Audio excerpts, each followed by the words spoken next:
ശബരിമലയിലെ സ്വർണ്ണക്കൊള്ളയുമായി ബന്ധപ്പെട്ട SIT അന്വേഷണം, അവരുടെ നടപടികൾ പലതും സംശയാസ്പദമാണെന്നുള്ള കാര്യത്തിൽ തർക്കമില്ല. ഉണ്ണികൃഷ്ണൻ പോറ്റിയെ അറസ്റ്റ് ചെയ്തപ്പോൾ ആദ്യം തന്നെ പോറ്റി നൽകിയ മൊഴിയിൽ പ്രധാനപ്പെട്ട ഒരു പേരായിരുന്നു കടകംപള്ളി സുരേന്ദ്രൻ്റെയും പ്രശാന്തിൻ്റെയും. അതായത് ആദ്യ ദിവസം ഉണ്ണികൃഷ്ണൻ പോറ്റിയെ അറസ്റ്റ് ചെയ്ത് SITക്ക് ലഭിച്ച മൊഴികളിൽ ഏറ്റവും പ്രധാനപ്പെട്ട രണ്ട് പേരുകളായിരുന്നു കടകംപള്ളി സുരേന്ദ്രനും അതുപോലെ അപ്പോഴത്തെ ദേവസ്വം ബോർഡ് പ്രസിഡന്റ് പ്രശാന്തും. ആ രണ്ടുപേരെയും SIT നിരവധി തവണ ചോദ്യം ചെയ്തു. എല്ലാവിധ തെളിവുകളും കടകംപള്ളി സുരേന്ദ്രനും പ്രശാന്തിനുമെതിരെ ഉണ്ടായിട്ടും SIT അവരെ അറസ്റ്റ് ചെയ്യാൻ തയ്യാറായില്ല. എന്നാൽ തന്ത്രിയെ ഇപ്പോൾ അറസ്റ്റ് ചെയ്തിരിക്കുന്നു. തന്ത്രി ക്ഷേത്രത്തിലെ എല്ലാ വസ്തുക്കളുടെയും കസ്റ്റോഡിയൻ അല്ല, അത് ദേവസ്വം ബോർഡാണ്. തന്ത്രി അവിടുത്തെ ആചാരങ്ങളും അനുഷ്ഠാനങ്ങളും സംരക്ഷിക്കാൻ വേണ്ടിയിട്ട് മാത്രമാണ് അദ്ദേഹത്തിനുള്ള അധികാരം. അവിടെ പൂജ എങ്ങനെ വേണം, അവിടുത്തെ കാര്യങ്ങളിൽ എന്തൊക്കെ മാറ്റം വരുത്തണം, സമയം എങ്ങനെയായിരിക്കണം, അതിനപ്പുറത്ത് ദേവസ്വം ഭണ്ഡാരം സൂക്ഷിക്കാനുള്ള ഒരു അധികാരവും തന്ത്രിക്കില്ല. അതിൻ്റെ മുഴുവൻ കസ്റ്റോഡിയനും ദേവസ്വം ബോർഡ് തന്നെയാണ്. ഇവിടെ റിമാൻഡ് റിപ്പോർട്ടിൽ പറഞ്ഞിരിക്കുന്നത് തന്ത്രി ആചാര ലംഘനം നടത്തിയെന്നാണ്. ആചാര ലംഘനം നടത്തിയിട്ട് കേസെടുക്കുകയാണെങ്കിൽ ആദ്യം പിണറായി വിജയനെതിരെയാണ് കേസെടുക്കുന്നത്. ഇവിടെ എത്രയോ ആചാര ലംഘനം അദ്ദേഹം തന്നെ നേരിട്ട് നടത്തിയിട്ടുണ്ട്. ശബരിമലയിലെ ഏറ്റവും വലിയ ആചാര ലംഘനം അദ്ദേഹം തന്നെയാണ് നടത്തിയത്. അവിശ്വാസികളായിട്ടുള്ള ആക്ടിവിസ്റ്റുകളെ കൊണ്ടുവന്ന് 18-ാം പടി ചവിട്ടിച്ച് ഞങ്ങളൊരു നവോത്ഥാനം ഉണ്ടാക്കിയെന്ന് ഓപ്പണായി സമ്മതിച്ച മുഖ്യമന്ത്രിയാണ് കേരളം ഭരിക്കുന്നത്. ആചാര ലംഘനത്തിന് IPCയിലോ അല്ലെങ്കിൽ ഇപ്പോഴത്തെ പുതിയ നിയമസംഹിതയിലോ എന്താ കേസുള്ളത്? 120B നിങ്ങൾ എടുത്തിരിക്കുന്നു, അതാണ് ചോദ്യം. ഞങ്ങൾക്കിപ്പോൾ തന്ത്രി അറസ്റ്റ് ചെയ്തതിലോ അതിൻ്റെ കക്ഷിയേറാനൊന്നും ഞങ്ങളില്ല. തന്ത്രി അറസ്റ്റ് ചെയ്ത് അദ്ദേഹത്തിൻ്റെ സബ്സ്റ്റൻസ് ഉണ്ടെങ്കിൽ നിങ്ങൾക്ക് നടപടിയായിട്ട് മുമ്പോട്ട് പോകാം, കോടതിയാണ് പറയേണ്ടത്. പക്ഷേ 120B എങ്ങനെയാണ് നിങ്ങൾ തന്ത്രിയുടെ പേരിൽ എടുക്കുന്നത്? 120B ഗൂഢാലോചന എടുക്കുമ്പോൾ എന്താ മോട്ടീവ്? തന്ത്രിക്ക് ഇതിന് ഒരു സാമ്പത്തിക സഹായവും ലഭിച്ചോ എന്ന് റിമാൻഡ് റിപ്പോർട്ടിൽ ഇല്ല. ഈ സ്വർണ്ണക്കൊള്ളയിൽ ലഭിച്ച പണത്തിൽ നിന്നോ അല്ലെങ്കിൽ മറ്റ് ആനുകൂല്യങ്ങളിൽ നിന്നോ ഒരു സാമ്പത്തിക നേട്ടവും ഉണ്ടാക്കിയെന്ന് റിമാൻഡ് റിപ്പോർട്ടിൽ ഇല്ല. ആചാരങ്ങളുടെ കാര്യം മാത്രമാണ് റിമാൻഡ് റിപ്പോർട്ടിൽ പറയുന്നത്. അപ്പോൾ അവിടെ ഒരു സംശയം സ്വാഭാവികമാണ്.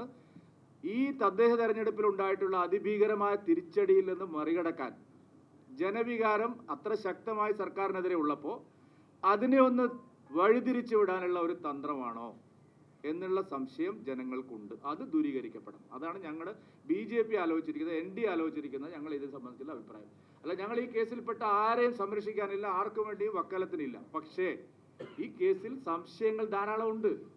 പ്രധാന പ്രതികളെ അറസ്റ്റ് ചെയ്യാതെ ആചാര ലംഘനം നടത്തി എന്ന് പറയുന്ന അല്ലെങ്കിൽ എല്ലാം അറിഞ്ഞിരുന്നു എന്ന് പറയുന്ന തന്ത്രിയെ മാത്രം അറസ്റ്റ് ചെയ്യുന്നു. എല്ലാം അറിഞ്ഞിരുന്നു കടകംപള്ളി സുരേന്ദ്രന്, എല്ലാം അറിഞ്ഞിരുന്നു പ്രശാന്തിന്, ശങ്കർദാസിന്. പ്രശാന്തിൻ്റെ കാര്യമാണെങ്കിൽ ബഹുമാനപ്പെട്ട കോടതി തന്നെ ചോദിച്ചിട്ടുണ്ട്, നിങ്ങൾ എന്താ പ്രശാന്തിനെ അറസ്റ്റ് ചെയ്യാത്തത്? കാരണം അദ്ദേഹം നേരത്തെ നടന്ന തട്ടിപ്പിൽ എല്ലാ കാര്യങ്ങളും വിജിലൻസ് കണ്ടെത്തിയ തട്ടിപ്പിനെ സംബന്ധിച്ച എല്ലാ കാര്യങ്ങളും മനസ്സിലാക്കിയിട്ട് അതേ തട്ടിപ്പ് റിപ്പീറ്റ് ചെയ്യാണ് ആ പ്രശാന്ത് ചെയ്തിരിക്കുന്നത്. കടകംപള്ളി സുരേന്ദ്രൻ ഇതിൻ്റെ ഫൗണ്ടർ ഓഫ് ദി കോൺസ്പിറസിയാണ്. അദ്ദേഹം അവിടെ ഇരിക്കുമ്പോഴാണ് ഈ തട്ടിപ്പ് മുഴുവൻ നടക്കുന്നത്. അദ്ദേഹവുമായി നിരവധി ഇടപാടുകൾ, അത് വ്യക്തിപരമായും സാമ്പത്തികമായുമുള്ള നിരവധി ഇടപാടുകളെ സംബന്ധിച്ചുള്ള ചോദ്യങ്ങൾ SIT ഉന്നയിച്ചതാണ്. പക്ഷേ എന്തുകൊണ്ട് കടകംപള്ളിയിലേക്ക് അറസ്റ്റ് പോകുന്നില്ല? എന്തുകൊണ്ട് പ്രശാന്തിലേക്ക് പോകുന്നില്ല? എന്തുകൊണ്ട് ശങ്കർദാസിലേക്ക് പോകുന്നില്ല? എന്തുകൊണ്ട് വാസവന്റെ ഉത്തരവാദിത്തത്തെക്കുറിച്ച് ഒരു അന്വേഷണം പോലും നടത്തുന്നില്ല? ഈ ചോദ്യം വളരെ പ്രസക്തമാണ്. രണ്ടാമത്തെ കാര്യം, രാജീവ്ജി പറഞ്ഞു ഇതിൽ കോൺഗ്രസിന്റെ പാർട്ട് എന്താണ്?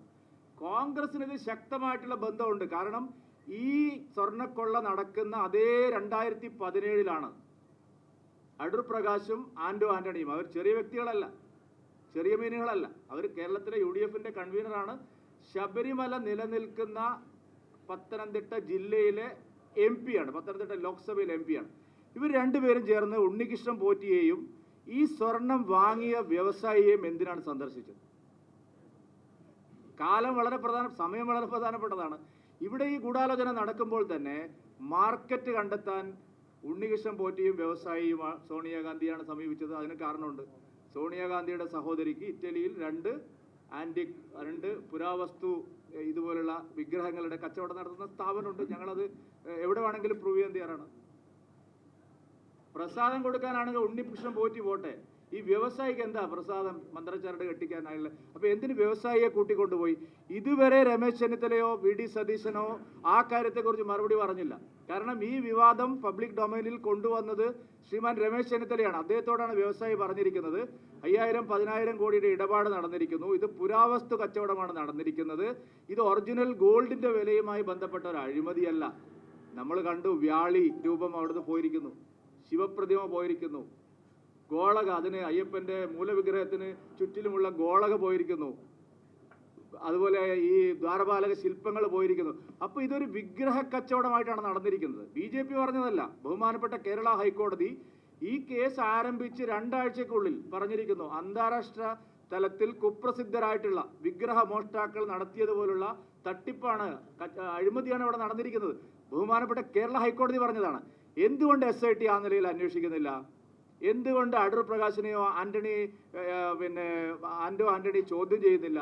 എന്തുകൊണ്ട് സോണിയാഗാന്ധിയിൽ നിന്നൊരു മൊഴി എടുക്കണമെന്ന് SITക്ക് തോന്നുന്നില്ല? എന്തുകൊണ്ട് തന്ത്രിയെ മാത്രം ഇപ്പോൾ ധൃതി പിടിച്ച് അറസ്റ്റ് ചെയ്തിരിക്കുന്നു? ഈ ചോദ്യങ്ങൾ ഈ കേരളത്തിൽ എല്ലാവർക്കും ഉണ്ട്. ഞങ്ങളത് ആവർത്തിക്കാം. അതുകൊണ്ട് ശബരിമലയിലെ സ്വർണ്ണക്കൊള്ള കേസ് ശരിയായ നിലയിൽ അന്വേഷിക്കാൻ SIT തയ്യാറാവുകയാണെങ്കിൽ കടകംപള്ളി സുരേന്ദ്രനെ അറസ്റ്റ് ചെയ്യണം, പ്രശാന്തിനെ അറസ്റ്റ് ചെയ്യണം, ശങ്കർദാസിനെ അറസ്റ്റ് ചെയ്യണം, ഈ പറയുന്ന അടൂർ പ്രകാശിനെയും ആന്റോ ആന്റണിയും ചോദ്യം ചെയ്യണം, സോണിയാഗാന്ധിക്ക് ഒരു നോട്ടീസ് എങ്കിലും അയക്കണം. അതില്ലാതെ നിഷ്പക്ഷവും നീതിപൂർവമായ അന്വേഷണമാണ് എന്ന് പറഞ്ഞാൽ അത് സമ്മതിച്ചു തരാൻ NDA തയ്യാറില്ല. പിണറായി വിജയൻ ഇതിലൊരു കള്ളക്കളി കളിക്കുകയാണ്. കാരണം തെരഞ്ഞെടുപ്പ് പരാജയം ജനങ്ങൾ ശക്തമായി LDFനെ പ്രഹരിച്ചപ്പോൾ അതിനൊരു മറുമരുന്ന് കണ്ടെത്താനുള്ള തന്ത്രമാണെങ്കിൽ, തന്ത്രിയെ അറസ്റ്റ് ചെയ്ത ഒരു തന്ത്രമാണെങ്കിൽ അതിവിടെ നടപ്പില്ല എന്നുകൂടി പറയാൻ ഞങ്ങൾ ആഗ്രഹിക്കുകയാണ്. ആരെയും വെറുതെ വിടാൻ ഞങ്ങൾ സമ്മതിക്കില്ല. ഇതിൻ്റെ അവസാന നിമിഷം വരെ, ഇതിൻ്റെ ലോജിക്കൽ എൻഡിലെത്തുന്നത് വരെ, ഇതിലെല്ലാ പ്രതികളും നിയമത്തിൻ്റെ വലയിലാവുന്നത് വരെ NDA സമരത്തിലുണ്ടാവും എന്ന് മാത്രമാണ് എനിക്ക് ഈ സന്ദർഭത്തിൽ പറയാനുള്ളത്.